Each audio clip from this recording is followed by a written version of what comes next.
What's up, everybody? It's the Digital World Podcast, and today we're going to talk about where this all stems from, and BlackRock, because BlackRock is a huge institution that has trillions and trillions of dollars under management, and they're essentially a very important institution where they're considered very crucial for the system. So if something ever happened, BlackRock would get bailed out because they're systemically important. But I want to talk about something that happened in Jackson Hole in August of 2019, prior to the reverse repo market spiking, and prior to the pandemic. And in this interview, you're gonna get a little glimpse. If you haven't seen this, I would highly recommend you checking it out. Um, and because he provides really good information, and I think that the important thing to know, or because I'm all about critical thinking and thinking for yourself and trying to get to the bottom of it, and not just accept everything that's being said to you. Because here, when you start putting the pieces, you've heard that saying, follow the money trail, and that'll usually get you to the bottom of it. And this is one of those situations. And also, you're going to see here that he believes that in order for CBDCs to take place, you need that bridge currency. So very interesting stuff today that we're going to go over, and I'm going to go ahead and start it off here.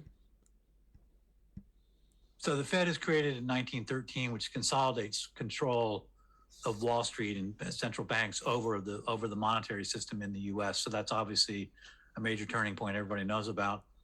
What happens in the going direct and the Great Reset really begins in August of 2019 at Jackson Hole. The Fed hosts a symposium or some conference there in Jackson Hole, Wyoming. I think it's run by the Minneapolis Fed or the Kansas City Fed, one of those. Doesn't matter. It's where all the financial and monetary bigwigs gather and congregate to discuss policy issues. And at that August 2019 Jackson Hole meeting with the Fed, there's a paper presented by BlackRock, which is going to obviously later turn out to be a very important player in the pandemic. And the paper is called the Going Direct Reset or some such thing. And what it says is, it comes out. One of the authors is Philip Hildebrand. There's a few others, but big names in BlackRock. These aren't just the former president of the Swiss National Bank, isn't he? Yes, major players. So it's a headline heavy hitter paper, and the paper says, when we have the next downturn, and pay close attention to this because this is really, really important. And the paper says, when we have the next downturn, the Fed is going to need to undertake an unprecedented monetary response to the crisis when it hits, which, as it happened, hit less than a month later. I'll get to that in a minute. And what's unprecedented, the BlackRock paper says, the unprecedented part of the response you'll need is you need to start shoveling public and private money into people's hands. So in other words, when you've responded previously, and the example you used, Mario, was TARP. That's public money. That's money to the Treasury, money from the Treasury. And then he's going to go ahead and explain the mechanics of how it all works, which I'm going to skip over. If you want to go ahead and check it out, please do so, because essentially, in order to get that public and private money into the hands of the people, you need a third party. And he just describes the mechanics. Now, I'm going to go ahead and skip to the ending portion of it, and where he kind of summarizes what exactly is that happened. And that's why the M2 money supply went parabolic. And this was, within, he describes here, this happened in Jackson Hole in August of 2019. We see the crisis of we see the reverse repo market spike up in September of 2019. And usually, I've done a video on this in the last week, we're talking about whenever there's a spike in the reverse repo market, it usually leads to a crisis, a financial crisis. And we're already in 2021, and that happened in 2019. We're 2 years removed from that. Okay, because that was in September of 2019. We're 2 years removed. This crisis, that folks pay attention. This crisis, this downturn, could hit in the next. I mean, we're already technically in a downturn economically, but we're talking about, on levels worse than the great financial crisis. And so that's what I'm saying. Pay attention and be aware of the stuff that's happening. Now, here I'm going to go ahead and play this next section. In what I call Quantitative Easing 2020. And that was called for in August of 2019 by the Blackrock Growing Direct Plan presented at Jackson Hole, Wyoming. And that was unprecedented. It hadn't been done before. In other words, if you look at quantitative easing back in 2009, 2010, yeah, there was a lot of new reserves created, but you don't see the parallel creation of new bank money in the real economy. And that's what BlackRock said we need to change. And that was what did change. So that BlackRock plan, miraculously enough, completely anticipated the coronavirus crisis. It was months before the pandemic ever hit that BlackRock said, this is how we're going to respond to the crisis. And voila, poof, ta-da, there's a new crisis a month later. How about that? So that, in a nutshell, is what that report is about. Yeah, that was. Yeah, and that was a report of BlackRock kind of detailing, in the next reset or in the next downturn in the financial economy, they're basically directing this reset.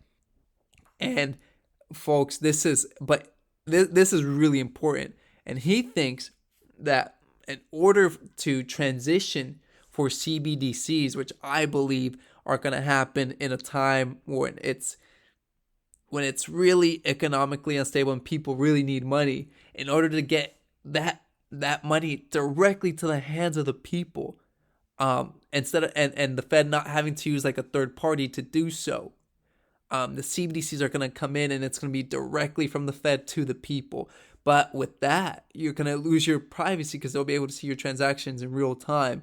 They'll be able to track it, and that's a whole nother discussion on that. But he describes CBDCs as having to have a bridge currency. And listen to what he has to say, because for those of you who watch this channel, I talk about XRP because of their partnerships with banks, institutions, nations, so forth and so on. And it allows for real-time settlement, okay? And it acts as a bridge currency. And so you can go ahead and, have all kinds of assets become liquid and go through the XRP ledger. So here's this next clip where he talks about CBDCs and needing a bridge currency to do that. The question of what happens with the central bank digital currency, and what happens when all the countries get on board with the central bank digital currency plan. And the answer is, well, if you think about, if you step back and ask yourself, let's say you bank at, Bank of America, and you want to transfer the money to somebody at Wells Fargo. It's $1,000. That's easy enough to do at a retail level. You just delete the money out of my account, $1,000, and we credit your account at Wells Fargo, for example. But that transaction has to be settled, because bank money it's a liability to the banks. Okay, it's IOUs from the bank to the bank customers. And so that transaction has to be settled. In other words, Wells Fargo, all other things being equal, they're not going to just take on Bank of America's liabilities for no reason. The reason they're going to take on the liabilities is they know that transaction is going to settle. And there's a lot of ways you could settle the transaction. Wells Fargo, who's doing the transfer, they could transfer $1,000 in cash. They could transfer $1,000, if they agreed to it, in gold. They could settle that account in a lot of ways. But the electronic way to settle that account is with reserves. And that's really the function of reserves. It's to settle the liabilities of the commercial banks. Okay, commercial bank money is a liability. Now let's look at CBDCs. The central banks are all saying, yes, the CBDCs will be the third liability on our balance sheet. It's legally, it is a liability. And so what we want is we want to have these cross-border payments where somebody in the US can transfer money to somebody in Ireland, somebody in Japan, to the tune of, say, $1,000. That transaction is going to have to be settled too, because the bank money itself is a liability. It's a liability to the Fed in the US, and it's a liability to, let's say the Bank of Japan in Japan. So that transaction, when you send $1,000 of reserves or central bank digital currency, US, to Japan, Japan's not going to take on that liability for no reason. That transaction is going to have to be settled. How is that transaction going to be settled? And the answer is same answer. You can settle it in gold, or you can settle it in a world reserve currency that ain't the US dollar. It's going to have to be something else. But when you hear all these discussions about central bank digital currency, you never hear anybody saying, how are you going to settle those intercontinental transfer payments? How are those transactions going to be settled? And I'm here to tell you that the answer is going to be, it's going to be settled by a world reserve currency that's coming out of, like you said, the Bank for International Settlements or the World Bank or the IMF or something. But it's going to be a reserve currency that enables a top dog bank. It's like the BIS. I'm going to use the BIS as the example. The BIS would then be the top bank, and you wouldn't be able to bankrupt the BIS because it'll be able to issue as much reserve currency as it wants. So, okay, and that's important right there. And who do we see with the IMF, with the BIS, with all these central banks around the world? Brad Garlinghouse. He's having these meetings with these central bankers, okay? And he is the CEO of Ripple, who goes and their native token is XRP. So, folks, it makes sense. So here is BlackRock, the biggest asset manager in the world, with trillions and trillions of assets under management, trillions and trillions of dollars of assets under management.